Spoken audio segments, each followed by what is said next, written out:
Hello everyone, कैसे हैं सब। तो आई एम वेरी श्योर देख लिया होगा आपने हमारा वीडियो जो हम लोग डालना शुरू कर दिए हैं, that is locomotion and movement वाला। So anyways today's topic is not this. मुझे पता है कौन कौन आया है, किस चीज़ के लिए आया है, राइट। लोकोमोशन एंड मूवमेंट देख लिया होगा तो अच्छी बात है, नहीं देखा तो आप जाके देख सकते हैं, राइट। हम लोग आगे भी बहुत सारे वीडियोज़ डालेंगे। For the ones who don't know, channel का नाम है एड्यू प्लेमेट। एनीवेज, तो आज जितने बच्चे आए हैं यहाँ पर हमारे वीडियो तक, दे आर वेरी श्योर कि वो क्या सवाल लेकर आए हैं। दे आर वेरी श्योर कि वो क्यों आए हैं, क्योंकि थंबनेल में जो लिखा था उसको ही देख के आ गए होंगे। Anyways, the place is very right where you have come. और आपका सवाल यही है ना, कैन आई क्रैक, है ना।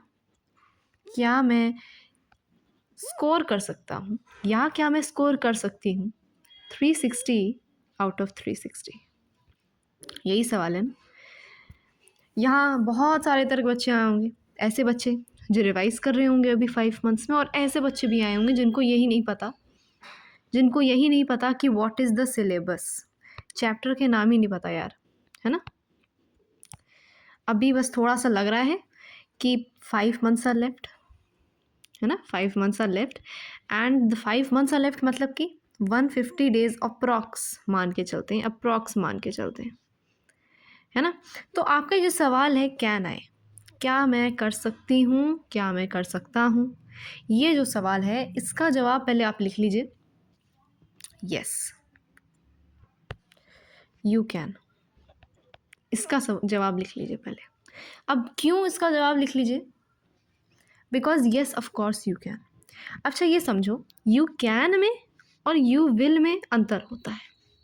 यू विल के लिए आपको मेहनत करनी पड़ेगी एंड यू कैन, जान लो यस यू कैन। ऐसा कोई दुनिया में बना नहीं जो नहीं स्कोर कर सकता। And to be honest, let's be very honest, 5 months is a very nice time, specially उन लोगों के लिए जो वैसे ही जान चुके हैं चैप्टर्स क्या हैं। उनके लिए तो ऑफकोर्स मज़ेदार चीज़ है, आप लोग बिल्कुल सही जगह पे आए हो। But for the ones who haven't seen any thing till yet, उनके लिए भी ये स्कोर करना थोड़ा टफ होगा, थोड़ा मुश्किल होगा, but it is not impossible. Yes you can. ठीक है, तो सबसे पहले तो यार अपने दिमाग से ये हटा लो कि नो आई कैन नॉट। अब तो गया, अब तो समय गया, अभी तो समय शुरू हुआ यार। व्हेन यू स्टार्ट तभी आप उसको मॉर्निंग मानिए, ठीक है। So yes you can, of course you can, everyone can. जो जो इस वीडियो को देख रहे हैं सब कर सकते हैं। First remove this thing from your point that हम नहीं निकाल पाएंगे, yes I can score. Clear, इतना समझ में आया। पहले तो हम माइंड सेट ठीक करें अपना, पहले the mind set is must more important, फिर उसके बाद हम जाएंगे कि कैसे करना है, ठीक है। तो सब लोग समझ में आ चुका है कि yes you can. Now let's move to our master plan. चलो, तो सबसे पहला है स्टेप 0। पहले सब बच्चे, आधे ज़्यादा बच्चे सोचेंगे स्टेप 0 क्या है, वाई नॉट स्टेप 1। तो सबसे पहले तो आपको ये बता दूं that knowing your syllabus is step 0 only. इसको हम स्टेप 1 नहीं मान सकते एट ऑल, बिल्कुल नहीं मान सकते इसको स्टेप 1। स्पेशली उन बच्चों के लिए है, ये उन बच्चों के लिए है जिन्होंने अभी तक किताब भी नहीं छुई है, स्पेशली उन बच्चों के लिए है जिन्होंने अभी तक किताब भी नहीं छुई है। तो फर्स्ट स्टेप, जिसको नहीं बोलूँगी मैं, this is the 0th step, the step number 0, अपना सिलेबस जानो। What is your syllabus ma'am, कहाँ से पता चलेगा हमको अपना सिलेबस। तो येस ऑफ कोर्स आपको NTA की ऑफिशियल वेबसाइट में जाना चाहिए। NTA की ऑफिशियल वेबसाइट में जाना चाहिए, जहाँ से आपको पता चल जाएगा यार कि सिलेबस क्या है। NTA की ऑफिशियल वेबसाइट में जाइए, आपको सिलेबस मिल जाएगा, द लेटेस्ट सिलेबस। अभी तक कोई 2025 के लिए कोई लेटेस्ट सिलेबस आया नहीं है, तो जो सिलेबस वो लोग डाल रखे हैं उसी सिलेबस का इस्तेमाल करना है, वही सिलेबस इस्तेमाल होगा, ठीक है। लेकिन पहले आप अपना सिलेबस जानिए, ठीक है। First you have to know your syllabus. कितने चैप्टर हैं, जिनको नहीं पता, कुल मिला के बायोलॉजी में कितने चैप्टर है बताऊँ मैं। कुल मिला के आपके बायोलॉजी में 32 चैप्टर हैं। There are 32 chapters in biology. समझ रहे हो, क्लियर। कुल मिला के कितने चैप्टर हैं, 32 चैप्टर, ओके। सो जो एक चैप्टर को आप 2 दिन भी दो ना तो भी आपका 64 डेज़ में हो जाएगा। लेकिन हम अभी ऐसा नहीं करेंगे, हम आपको पूरा सब हर एक चीज़ बताऊँगी मैं, ठीक है? क्लियर? तो सबसे पहला स्टेप या सबसे 0th स्टेप जो है, नो योर सिलेबस, ठीक है? आप एनटीए की ऑफिशियल वेबसाइट पे जाइए, आप सारे चैप्टर्स का नाम देखिए, आप सारे चैप्टर्स को देखिए कि भैया आपके पास किताब है कि नहीं, और नहीं है तो कोई बात नहीं, पहले मैं आपको बताती हूँ, सारे पहले आप सिलेबस देखो, ठीक है? Then again it's continued in this syllabus in the you know 0 step only, step number 0 में ही इंक्लूडेड है कि आपको ये भी देखना है चैप्टर्स विद मोस्ट वेटेज, मतलब मोस्ट इंपॉर्टेंट चैप्टर जो हैं वो आपको देखना है, ठीक है? मैंने आपको 32 चैप्टर्स बताए हैं, उसमें ऐसे चैप्टर्स होते हैं जिसके वेटेज सबसे ज़्यादा होता है, and one of the most important chapters is cell structures and function. इसमें बहुत क्वेश्चन पूछे जाते हैं, बहुत सवाल पूछे जाते हैं, ठीक है?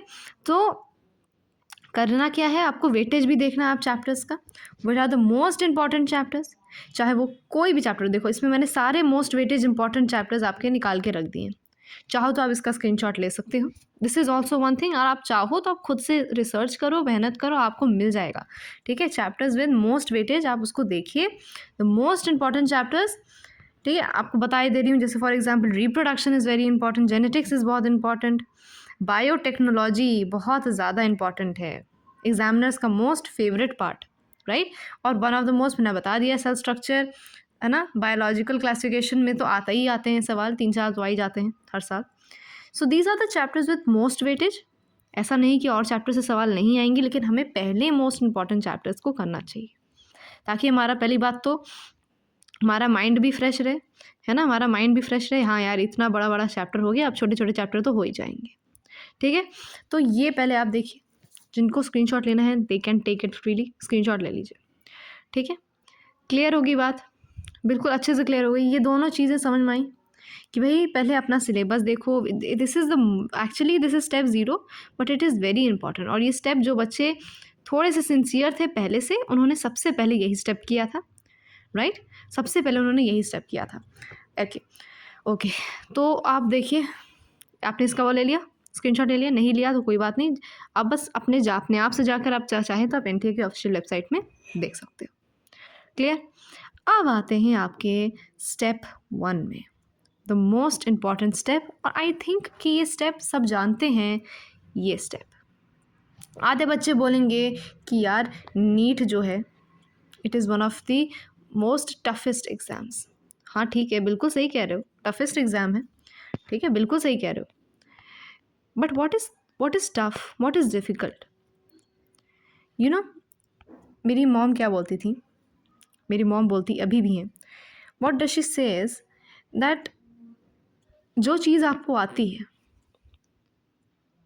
वो आसान होती है, और जो चीज़ आपको नहीं आती वो कठिन है।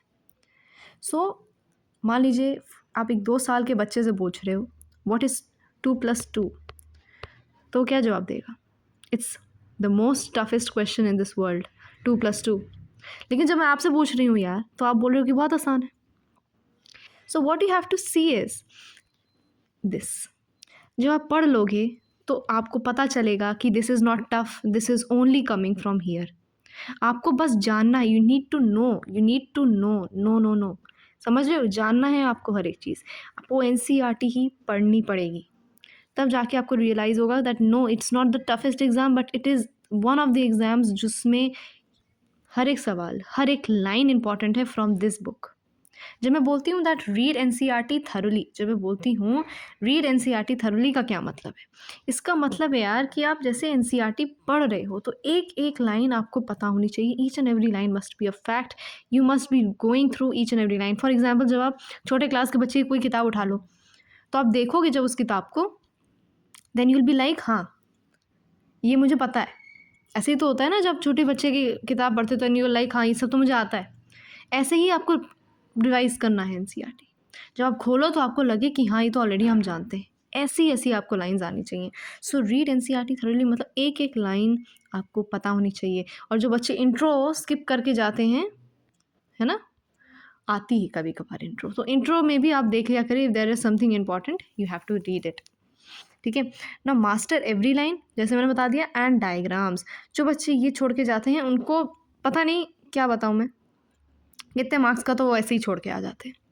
तो डायग्राम बिल्कुल नहीं छोड़ना है, चाहे कुछ भी हो जाए, you do not have to leave the diagram. Diagram नहीं छोड़ना है। डायग्राम आपका ऐसे लिखा रहता है ना, डायग्राम के नीचे जो डायग्राम है उसके नीचे जो इन्फो लिखी रहती है वो भी इंपॉर्टेंट होती है, ठीक है। तो मैंने आपको बोला read NCERT thoroughly, master each and every line and diagram. अच्छा, दूसरी चीज़ जो बच्चे सबसे ज़्यादा यहाँ पे गलती करेंगे वो they will be finding extra sources. मैंने अगर बोला आपको कि 100% MCQs are asked from the NCERT only, तब आप एक्स्ट्रा सोर्सेज के पास क्यों जाओगे? मेरा ये सवाल है, आप एक्स्ट्रा सोर्सेज के पास क्यों जाओगे? तो there are no extra sources, कोई एक्स्ट्रा सोर्स के पास मत जाना है आपको। मैंने आपको इकलौता सोर्स बता दिया है, that is NCERT, specially for those who are not going to any coaching. जो बिना कोचिंग और बिना ट्यूशन के पढ़ रहे हैं, please don't go through extra sources, सिर्फ इसको पढ़िए अगर आपको 360 आउट ऑफ 360 पाना है NCERT में। मेरी बात नहीं मानते तो जाके किसी भी पुराना पेपर को उठा लो, NCERT का, सॉरी नीट का कोई भी पुराना पेपर उठा लो, एनी प्रीवियस ईयर पेपर उठा लो आप, एनी प्रीवियस ईयर पेपर आपको मिल जाएगा यार।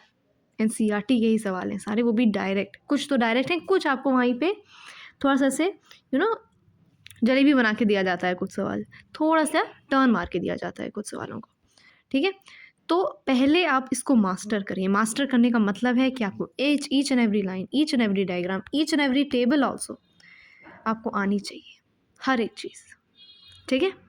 ओके, क्लियर, ठीक है। तो सबसे पहले आप इसको देखिए, और ये प्लीज़ भूल जाइए कि this is not the toughest exam, this is not the most difficult exam. पहले आप इसको करिए। आप पहले, पता है, इसको करने के बाद जब पेपर देने बैठोगे तो आपको पता चलेगा नो, ऐसा नहीं है। जो NCERT अच्छे से पढ़ के जाएगा उसके लिए ये पेपर सबसे आसान हो जाएगा, ठीक है। तो आप पहले जो दिया गया है यार, the only source is NCERT, तो उसको आप पहले अच्छे से पढ़िए, ठीक है।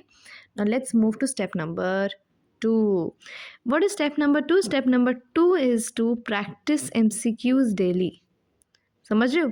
Practising MCQs daily. मैम कौन से MCQs, कहाँ से MCQs? तो सबसे पहली बात तो आपको बता दूँ, विदाउट एनी एक्सेप्शन आपको क्या पढ़ना है? PYQs पढ़ने हैं, प्रीवियस ईयर क्वेश्चंस पढ़ने हैं आपको, नीट के प्रीवियस ईयर क्वेश्चंस। चाहे वो आप 37 ईयर्स के लगाओ यार, चाहे आप 10 ईयर्स के लगाओ, वो भी चलेगा, 10 ईयर्स वाला भी चलेगा। अगर आपके पास नहीं है कोई किताब, नो प्रॉब्लम, आपके पास इवन ऐप्स में मिलते हैं, बहुत सारे ऐप्स में मिलता है। तो you have to do PYQs of NEET from each and every chapter. हर चैप्टर, जैसे आपने मान लीजिए आपने चैप्टर नंबर 1 ख़त्म किया, तो आपने चैप्टर नंबर 1 के क्या किया, आपने प्रीवियस ईयर क्वेश्चन लगा लिए कुछ, ठीक है। जिनके पास वो 37 ईयर वाली जो किताब होती है, नीट प्रीवियस 37 ईयर वाली जो किताब होती है जिनके पास, वो बच्चे तो ठीक है, उनका हो जाएगा, मतलब उनकी प्रैक्टिस अच्छे से हो जाएगी। जिनके पास नहीं है उनके लिए भी इट्स ओके, उनको वहाँ पे मिल जाएगा, क्या कहते हैं, आपको गूगल में मिल जाएगा और बहुत सारी जगहों में मिल जाता है। इवन गूगल में मिल जाएगा और बहुत सारे ऐप्स में मिल जाएगा, ठीक है। गूगल में मिल जाएगा, बहुत सारे ऐप्स में मिल जाएगा। तो जिसको करना होता है, जिसको ढूंढना होता है, उसको मिल जाता है, ऐसा कुछ नहीं होता है, ठीक है। So step number 2, practice MCQs daily, practice it daily. अगर आप बिल्कुल ज़ीरो हो, इफ़ यू आर ज़ीरो, मतलब आपको एक भी चीज़ नहीं आ रही है अभी, तो आप प्लीज़ इसको प्रैक्टिस करिए, PYQs को ऑलवेज, ठीक है। मैं सिर्फ PYQs की बात कर रही हूँ अभी, ठीक है। ओके, नाउ इसके बाद आपको यहाँ पे, इसी में नीचे यहाँ पे लिख दे रही हूँ कि मान लीजिए इसके बाद जब आपका सिलेबस ख़त्म हो जाए, जब आपका सिलेबस जो है वो हो जाए डन, तो सिलेबस डन हो जाए तो आपको क्या देना है? आधे बच्चे बोलेंगे मेरे साथ, हमको मॉक टेस्ट देने हैं। क्या देने हैं? मॉक टेस्ट देने हैं। मॉक टेस्ट कितने मार्क्स के होते हैं यार? 720 मार्क्स वाले मॉक टेस्ट जो आपको आखिरी में देने होते हैं। या आप 720 वाले नहीं देना चाह रहे हो, 720 वाले नहीं, अगर आपको सिर्फ बायो की प्रैक्टिस करनी है, वैसे भी this is videos only for bio only, मैं सारे वीडियोज़ के बनाऊँगी, चाहे फिजिक्स हो, चाहे केमिस्ट्री हो, चाहे टाइम टेबल के बारे में बात करनी हो, सब की बात, ठीक है। मैं अभी यहाँ पे सिर्फ बताऊँगी can you crack it and how will you crack it, आपको करना क्या है, ठीक है। ओके, तो अगर आपको 360 का आपको मॉक टेस्ट देना है, मॉक टेस्ट देने के बाद third step comes here, analyse your mistakes to avoid repetition. अब आपको यहाँ से मिल जाएगा यार, अब इस